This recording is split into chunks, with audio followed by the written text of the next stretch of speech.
las siguientes lecciones vamos a estudiar las enseñanzas del apóstol Pablo a los miembros de la Iglesia que él organizó en Corinto. Corinto era la capital de la provincia romana llamada Acaya, que ocupaba la mayor parte de la antigua Grecia al sur de Macedonia.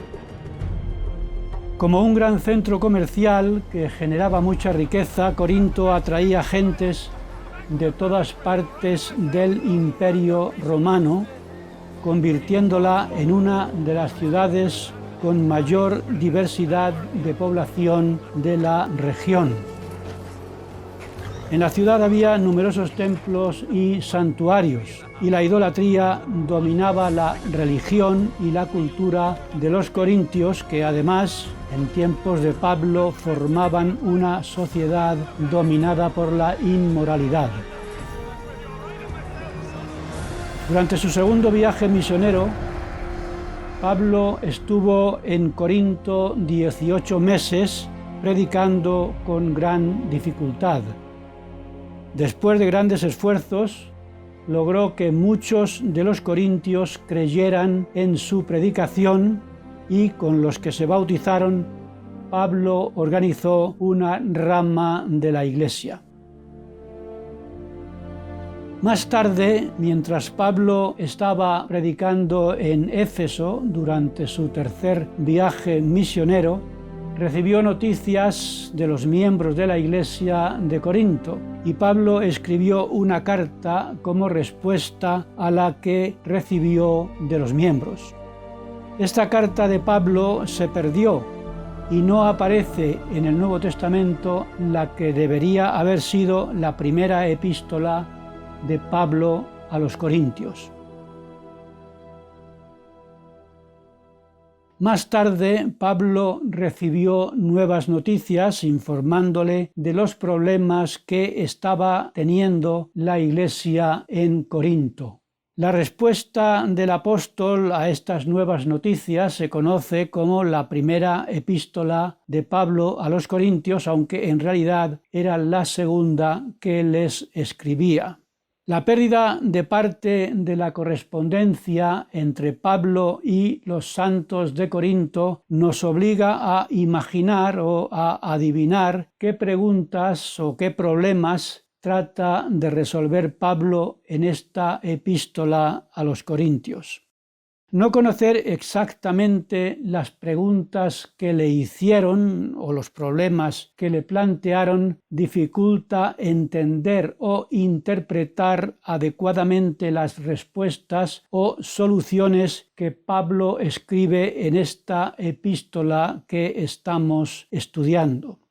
Lo que sí sabemos es que mientras estaba en su tercer viaje misionero, Pablo supo que los conversos que había dejado atrás vivían en un ambiente muy mundano y que a algunos les costaba mucho cumplir los principios del Evangelio de Jesucristo. Y Pablo intentó ayudarles con la enseñanza de una gran variedad de doctrinas para fortalecer su comprensión del Evangelio. En la epístola que les mandó, les recordó que Cristo los había santificado, llamándolos a ser santos.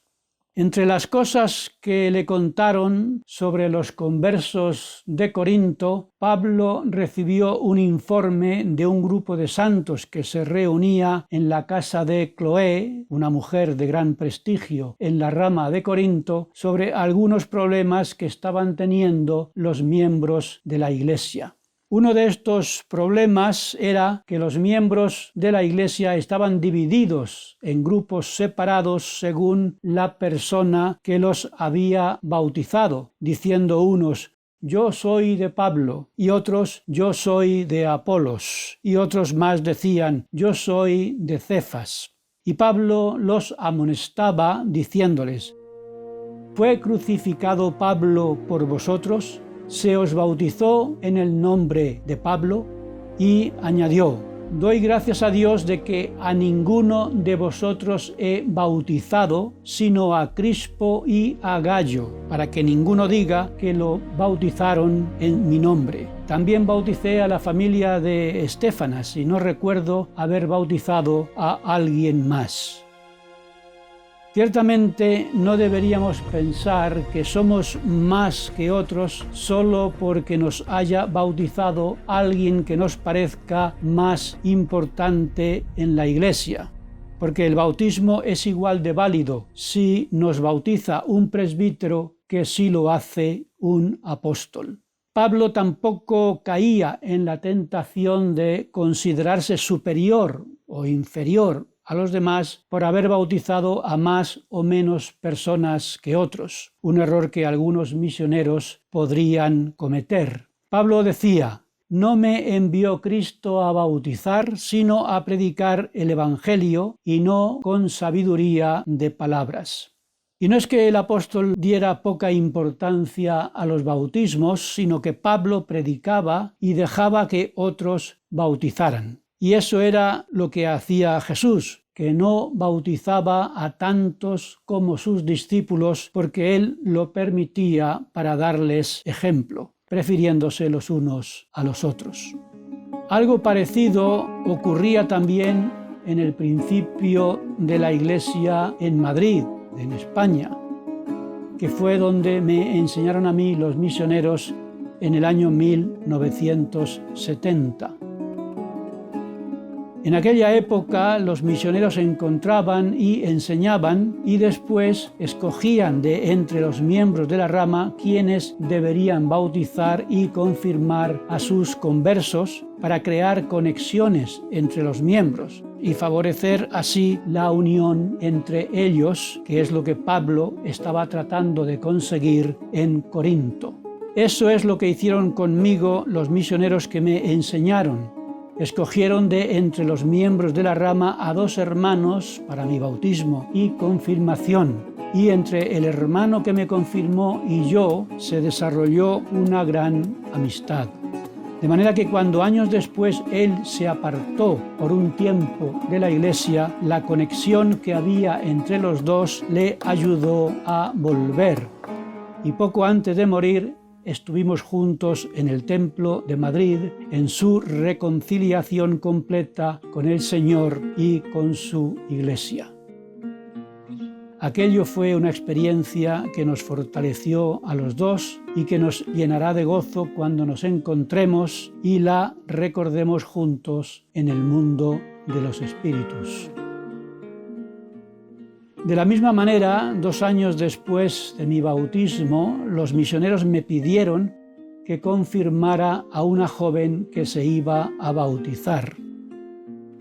Después de confirmarla, la bendije para que encontrara en la iglesia a un hombre con el que casarse y sellarse en el templo. Y ese hombre fui yo 2 años más tarde.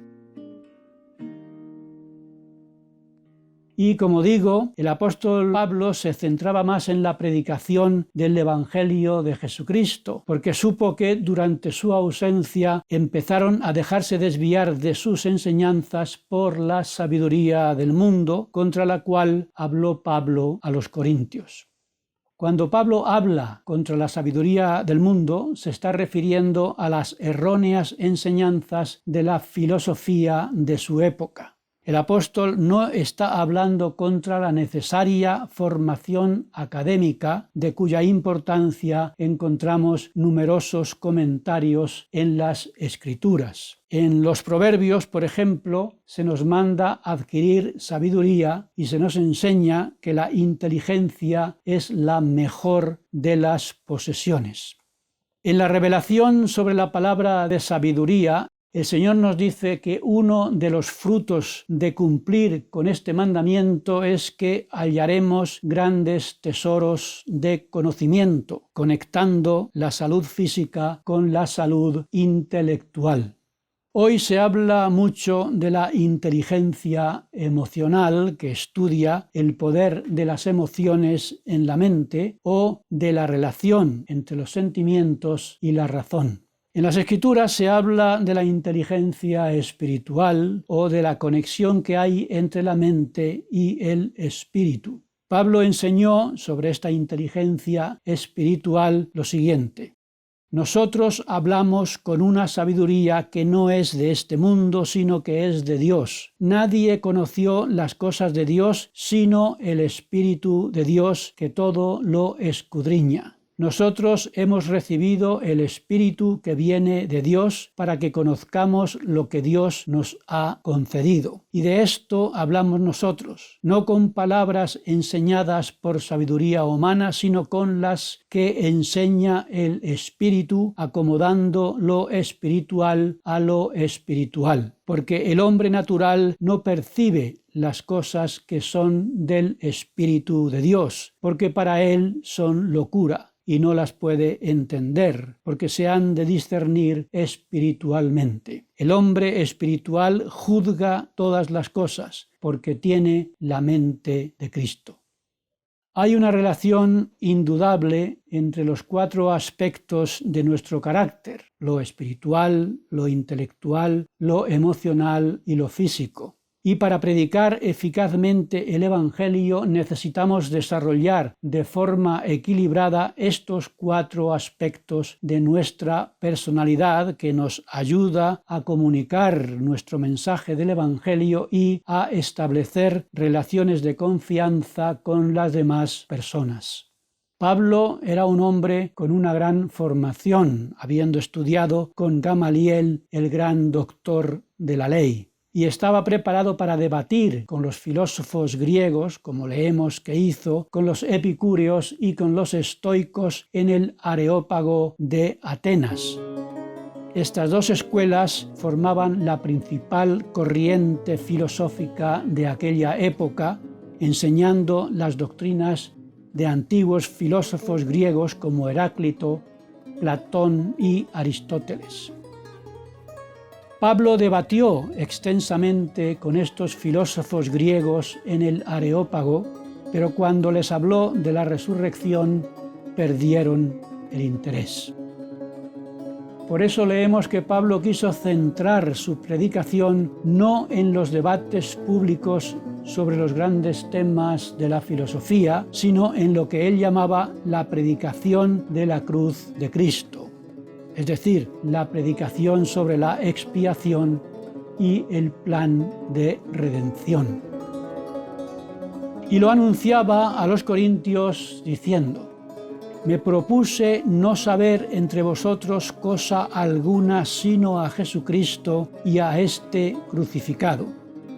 Y ni mi palabra ni mi predicación fueron con palabras persuasivas de humana sabiduría, sino con demostración del Espíritu y de poder, para que vuestra fe no estuviese fundada en la sabiduría de hombres, sino en el poder de Dios.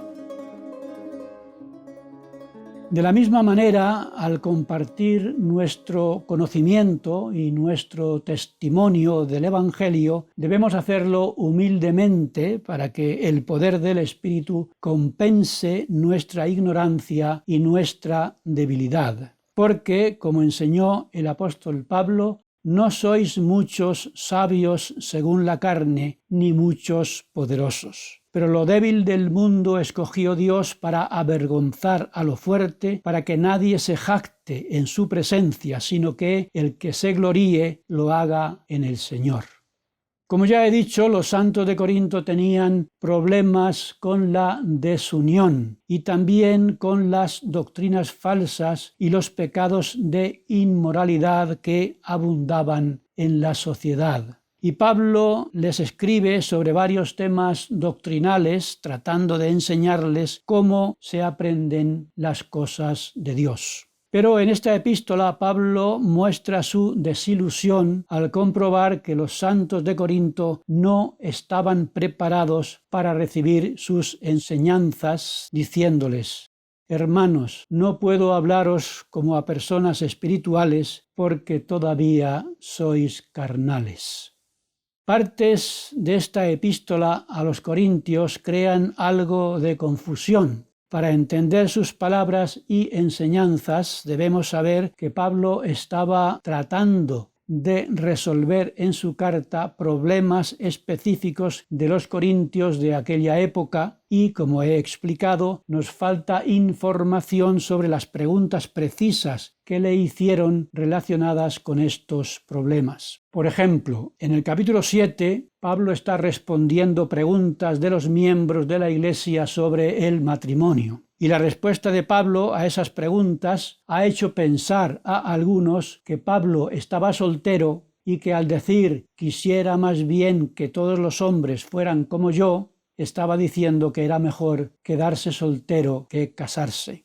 Pero ni Pablo estaba soltero ni estaba defendiendo el celibato. Pablo estaba probablemente enseñando que el matrimonio se podría posponer temporalmente en el caso de aquellos que quisieran servir una misión. Y esto lo confirma la revisión que hizo José Smith de este pasaje. Pablo también está contestando preguntas sobre la intimidad sexual en el matrimonio. No sabemos qué preguntas serían exactamente las que le hicieron, pero aquellos que enseñaban que el celibato era preferible al matrimonio, enseñaban también que la abstinencia en las relaciones íntimas se debería practicar también en el matrimonio. Pablo respondió en parte a esta pregunta diciendo: el marido cumpla con la esposa el deber conyugal y asimismo la esposa con el marido. De la misma manera, en la Iglesia se enseña en nuestros días que la intimidad física entre el esposo y la esposa forma parte de lo que manda el Señor, con el propósito de tener hijos y también para la demostración del amor entre el esposo y la esposa, y fortalecer así la unión que debe haber entre ambos en sus esfuerzos para formar una familia y un matrimonio fuertes. En las relaciones íntimas dentro del matrimonio, Pablo enseña no sobre lo que los cónyuges pueden pedir, sino especialmente lo que deben dar. El presidente Howard W. Hunter pedía a los esposos lo siguiente: eliminad todo dominio sobre el otro y todo comportamiento indigno. Es Dios quien mandó casarse y pidió al esposo y a la esposa que fueran una sola carne y que se multiplicaran y llenaran la tierra. Por tanto, a los ojos de Dios, las relaciones íntimas en el matrimonio son dignas y buenas.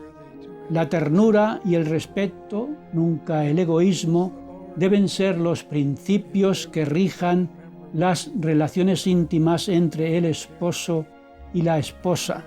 Ambos deben ser considerados y sensibles a las necesidades y los deseos del otro. Pablo enseñaba a los santos que si estaban casados con alguien que no fuera miembro de la Iglesia, que no se divorciaran porque no tengan las mismas creencias, porque el marido no creyente se santifica con la esposa y la esposa no creyente se santifica con el marido si ambos son fieles. Y Pablo está enseñando al mismo tiempo que las relaciones sexuales fuera del matrimonio están en contra de los mandamientos de Dios. Porque en la corrupta Corinto, como pasa hoy en día en este mundo, se enseñaba la libertad absoluta en todo lo relacionado con la sexualidad. La respuesta de Pablo era que deberíamos huir de la fornicación porque nuestro cuerpo es templo del Espíritu Santo y que el cuerpo nos lo ha dado Dios y no es nuestro. Y añadió lo siguiente: se os ha comprado por precio, por tanto glorificad a Dios en vuestro cuerpo y en vuestro espíritu, porque los dos son de Dios. El título de esta lección es Que estéis perfectamente unidos. Que así sea, hermanos y hermanas. Y eso tanto en nuestra relación con los demás miembros de la Iglesia como en nuestra familia y en nuestro matrimonio. Y esa unión dependerá en gran medida del tipo de unión que tengamos con Dios y la que tengamos en nuestro interior entre nuestro cuerpo y nuestro espíritu. Estemos, pues, perfectamente unidos en nuestra vida y seamos instrumentos en las manos de Dios para la edificación de su reino en la tierra.